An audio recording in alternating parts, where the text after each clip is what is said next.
हाँ जी दोस्तों, सत श्री अकाल जी। मेरा नाम बिक्रमजीत सिंह है। अज की वीडियो बहुत ही ज़्यादा इंटरस्टिंग होने वाली है। अज की वीडियो देखा कि भारत दी सारे नाल सुपर फ्लॉप गड्डियां किहड़ियां सन, तो किहड़े रेट च विकियां ते कदों मतलब कि वो लॉन्च हुई ते गड्डियां।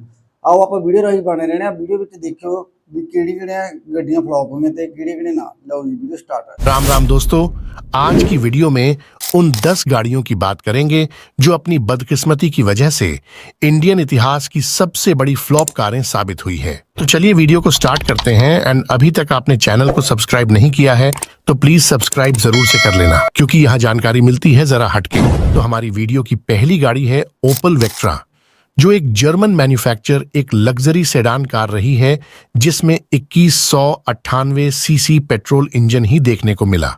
जबकि इस टाइम पेट्रोल की गाड़ियों की तरफ लोग भूले से ही जाते थे, क्योंकि 10 साल वाली वो फाउंडेशन तब नहीं थी, जिसको डीजल इंजन में ना लाके भी कहीं ना कहीं भूल की गई। इस गाड़ी को 2003 में 16 लाख की प्राइस में लॉन्च किया गया, जो आज भी बोरी भर के पैसा माना गया है। तो उस टाइम तो गिने चुने लोगों की गुदरी में ही इतना पैसा था कि इस हाथी को खरीद पाए। वही हाई प्राइस टैग के साथ ही ना तो गाड़ी माइलेज एफिशिएंट थी, ना मेंटेनेंस वाइज पॉकेट फ्रेंडली, जिसके बाद ट्रस्ट वाइज भी गाड़ी ने अपनी इमेज का कबाड़ा कर लिया, जिसके बाद ये फिर कभी उभर ही नहीं पाई। वैसे गाड़ी फीचर्स वाइज बहुत ही रिच और अट्रैक्टिव रही है, लेकिन लोगों ने इतने प्राइस के साथ ऐसा हाथी पालना ठीक नहीं समझा जो गर्मियों में भी रजाई मांगे, जिसको आखिर 2006 में 3 साल बाद ही डिसकंटिन्यू कर लिया गया। इसके बाद आती है शेवरले की SRV, जो कि एक स्पोर्टी हैचबैक रही है, जिसको स्पेशली उन लोगों के लिए डिजाइन किया जो एक प्रीमियम और क्वालिटी हैचबैक लेना चाहते थे। लेकिन इन्हीं लोगों ने इसको सिरे से नकार दिया और कंपनी को चुना लग गया। इस नमूने को 2006 में 7 से 7.5 लाख की प्राइस में लॉन्च किया, जो कि 1991 सीसी डीजल इंजन और 1598 सीसी पेट्रोल इंजन के साथ आई। लेकिन किसी भी इंजन में जादू नहीं चला पाई। एक तो गाड़ी का प्राइस बजट फ्रेंडली नहीं माना गया, क्योंकि आज भी 19 साल बाद 7 लाख की गाड़ी में लोग ढेरों कमियां निकाल कर भी नहीं लेते। तो सोचो 20 साल पहले 7 लाख की क्या वैल्यू होती होगी और 7 लाख की गाड़ी को लोग किस नजर से देखते होंगे। दूसरा, इसका मेंटेनेंस भी बजट में नहीं था, तो माइलेज के हिसाब से 12 से 16 की माइलेज भी सही नहीं देखी गई, जो बिल्कुल भी पॉकेट फ्रेंडली नहीं थी। जबकि शेवरले ब्रांड को लोग इस नजर से देखते थे कि भंडारे के बाहर चोरी हुई चप्पल इन्होंने ही चुराई हो। खैर, ये तो मजाक की बात हुई, लेकिन इस ब्रांड पर ट्रस्ट कभी बन ही नहीं पाया और बहुत से गुणों से लोडेड होते हुए भी ये गाड़ी नहीं चल पाई, जिसका आखिर 2010 में शटर डाउन कर लिया गया। इसके बाद आती है फोर्ड फ्यूजन, जो कि ना नर की कैटेगरी में थी ना मादा की। मतलब ये एक गलत टाइम की क्रॉसओवर थी, जिसने हैचबैक की इज्जत का कबाड़ा तो किया ही, साथ में SUV की भी क्लास लगवा दी। इस नमूने को 2004 में 6 से 7 लाख की प्राइस में लॉन्च किया, जो कि 1399 सीसी डीजल इंजन और 1596 सीसी पेट्रोल इंजन के साथ आई।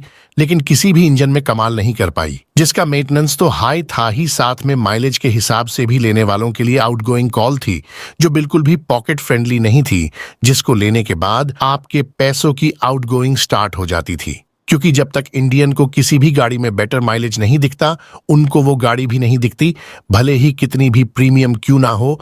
सबको कम मेंटेनेंस में अच्छी माइलेज वाली गाड़ी की ही तलाश रहती है, जबकि ये तो किसी भी एंगल से गाड़ी जैसी गाड़ी लगी ही नहीं, जिसकी तरफ लोग मुंह करके भी नहीं सोते थे। और आखिर में इंडिया के लोगों ने इस अमेरिकी नमूने का विकेट 2010 में गिरा दिया। इसके बाद आती है महिंद्रा नुवो स्पोर्ट्स, जो कि क्वांटो के बाद लॉन्च की गई, जिसमें इज्जत उतारने की जो थोड़ी बहुत कसर बाकी थी वो नुवो स्पोर्ट्स ने पूरी कर दी और सुपर फ्लॉप कार रही है।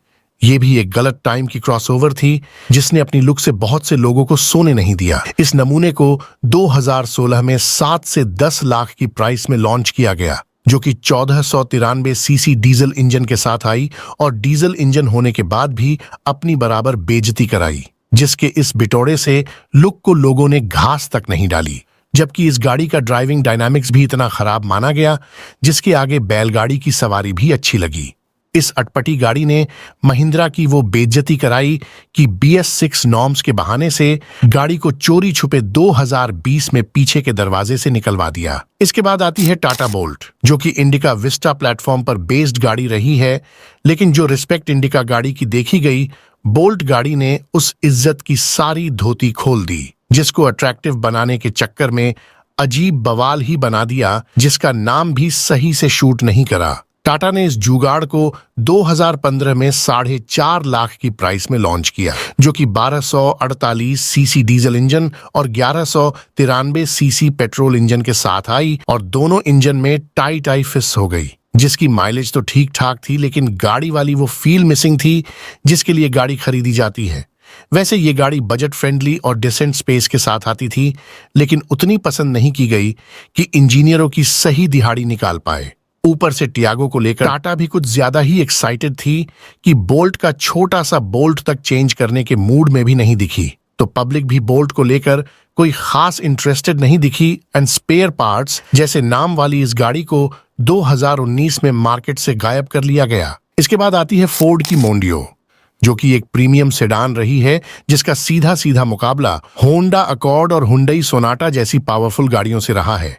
लेकिन फोर्ड की इस सेडान गाड़ी को इतने प्राइस में लेने से लोगों ने अपने हाथ पांव ही नहीं खींचे, बल्कि पड़ोसियों तक की टांगे भी नहीं पड़ने दी, जिसको 2001 में 15 लाख की प्राइस में लॉन्च किया गया। इतने प्राइस का जिक्र होते ही आज भी लोग गाड़ी को लेने से पहले उसका अच्छे से एक्सरे कर लेते हैं, तो मंदी के उस दौर में 15 लाख किसी भी गाड़ी पर लगाने से पहले MRI तक कर लिया जाता था।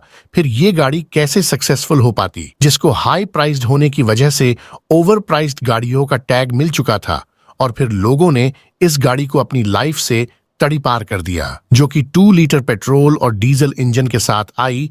लेकिन सोनाटा और अकॉर्ड की प्रेजेंस के आगे इसकी सिटी पिटी गुम हो गई, जिसकी लो सेल्स और घटती रेपुटेशन के चलते आखिर 2006 में डिसकंटिन्यू करना ही ठीक समझा। इसके बाद आती है निसान की इवालिया, जिसको 2012 में 9 लाख की प्राइस में लॉन्च किया गया, जो कि इंडिया में आज तक की सबसे बड़ी फ्लॉप MPV कार साबित हुई है, जो एक प्रीमियम और स्पेशियस MPV गाड़ी रही है, जिसका सीधा सीधा मुकाबला मारुति अर्टिगा, रेनोलॉजी और होंडा मोबिलियो से देखा गया। लेकिन इवालिया गाड़ी को लुक वाइज बैंगन सा लुक देकर 7 सीटर गाड़ियों में कंपटीशन की जगह बैंगन का रायता फैला दिया, या सिंपल शब्दों में बोले तो इसका लुक 4 पहियों पर चलता हुआ बिटोड़े से ज्यादा कुछ लगा ही नहीं। भले ही ये गाड़ी काफी प्रीमियम इंटीरियर के साथ आई और अच्छा स्पेशियस भी रही, लेकिन इसको लोगों ने बैंगन से ज्यादा कुछ समझा ही नहीं, जिसको कुछ एक पैसों वाले लोगों के अलावा किसी ने भी खरीदना सही नहीं समझा, जिसकी ना तो लुक अच्छी रही और ना ही गवर्नमेंट के सेफ्टी नॉर्म्स को पूरा कर पाई, जिसको लो सेल्स के चलते आखिर 2015 में निसान बिक्री लाइन से हटा लिया गया।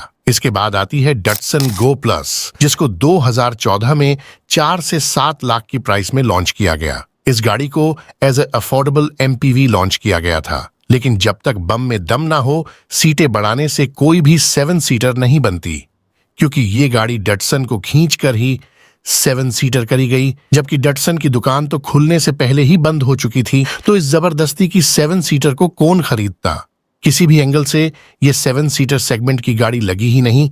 इससे अच्छा तो कोई भी लोकल मिस्त्री गाड़ी बना सकता है, लेकिन इस कंपनी की ये खुराफात अभी तक समझ से बाहर है, क्योंकि एक पॉपुलर गाड़ी के साथ भी कंपनी छेड़छाड़ करने से पहले 1000 बार सोचती है, जबकि इन्होंने तो पहले से ही फ्लॉप रही गाड़ी पर ही लक आजमाया। ये गाड़ी 1198 सीसी पेट्रोल इंजन के साथ आती थी, जिसकी वैल्यू रोड पर कम और शोरूम पर ही ज्यादा देखी गई, क्योंकि रोड पर जितनी बेइज्जती इस 7 सीटर ने फील की है, शायद ही किसी और 7 सीटर ने की हो, जिसको लो सेल्स के चलते आखिर 2022 में रिस्पेक्टिव विदाई दे दी गई और सस्ती गाड़ी का ये आविष्कार महाफ्लॉप रहा। इसके बाद आती है रेनो की कैप्चर, जिसको 2006 में 10 लाख की प्राइस में लॉन्च किया गया, जो कि एक प्रीमियम SUV गाड़ी रही है, जिसको डस्टर गाड़ी के ऊपर पोजीशन किया गया था ताकि ज्यादा से ज्यादा प्रीमियम कस्टमर को टारगेट कर पाए। लेकिन इस गाड़ी की ऐसी हवा निकली कि इसने डस्टर गाड़ी तक का कलेजा हिला दिया, जिसके बाद डस्टर गाड़ी ने बेइज्जती से बचने के लिए खुद को कैप्चर गाड़ी की फैमिली ID से बाहर कर लिया और अकेली ही मैदान में लड़ती रही। वैसे लुक वाइज गाड़ी काफी अट्रैक्टिव रही, लेकिन क्रेटा गाड़ी इस सेगमेंट में कैप्चर के लिए काल साबित हुई। जिसके बाद कैप्चर गाड़ी कब आई और कब गई, इस पर भी कुछ सालों में शोध शुरू किया जा सकता है। वैसे इस सेगमेंट में क्रेटा गाड़ी वो कोबरा सांप है जिसका कांटा पानी भी नहीं मांगता, तो कैप्चर गाड़ी से उम्मीद लगाना भी बेकार था। जो 1461 सीसी डीजल इंजन और 1498 सीसी पेट्रोल इंजन के साथ आती थी, लेकिन दोनों इंजन में आने के बाद भी इंजीनियर की दिहाड़ी तक नहीं निकाल पाई और कम पॉपुलैरिटी और रेनो के ट्रस्ट इश्यू के चलते नाम मात्र ही बिक पाई और आखिर में 2020 में इसके नाम का भी हल्ला बोल दिया गया। सो ये थी वो 10 गाड़ियां जो इंडिया में जबरदस्ती लॉन्च की गई और आई गई कार साबित हुई। तो आपको आज की एंटरटेनिंग वीडियो कैसी लगी कमेंट्स करके जरूर बताएं, ताकि हम आपके लिए ऐसी ही छाट छाट के वीडियो लाते रहे। ਦੋਸਤੋ ਜੇ ਤੁਹਾਨੂੰ ਇਹਨਾਂ 'ਚ ਕੋਈ ਵੀ ਗੱਡੀ ਪਸੰਦ ਆ ਤਾਂ ਕਮੈਂਟਾਂ ਵਿੱਚ ਜ਼ਰੂਰ ਦੱਸਿਓ, ਪਰ ਇਹ ਸਾਰਿਆਂ ਨਾਲੋਂ ਸੁਪਰ ਫਲॉप ਗੱਡੀਆਂ ਰਹੀਆਂ ਨੇ, ਕਿਉਂਕਿ ਇਹ ਜਿਹੜੀਆਂ ਗੱਡੀਆਂ ਇਹਨਾਂ ਨੇ ਦਿਖਾਈਆਂ ਨੇ ਇਹਨਾਂ ਵਿੱਚੋਂ ਗੱਡੀ ਮੈਂ ਅੱਜ ਤੱਕ ਇੰਡੀਆ ਦੇ ਵਿੱਚ ਪੰਜਾਬ ਦੇ ਵਿੱਚ ਨਹੀਂ ਦੇਖੀ, ਕਿਉਂਕਿ ਇਹ ਗੱਡੀਆਂ ਕੁਛ ਤਾਂ ਕੀਮਤ ਨਾਲ ਮਹਿੰਗੀਆਂ ਦੇ ਨੰਬਰ 2 ਤੇ ਇਹ ਗੱਡੀਆਂ ਪਤਾ ਕੀ ਗੱਲ ਆ ਕਿ ਥੋੜੀ ਜਿਹੀ ਲੁੱਕ ਪਿੱਛੇ ਵੀ ਥੋੜੀ ਮਾਰ ਖਾਂਦੀ ਰਹੀਆਂ ਨੇ।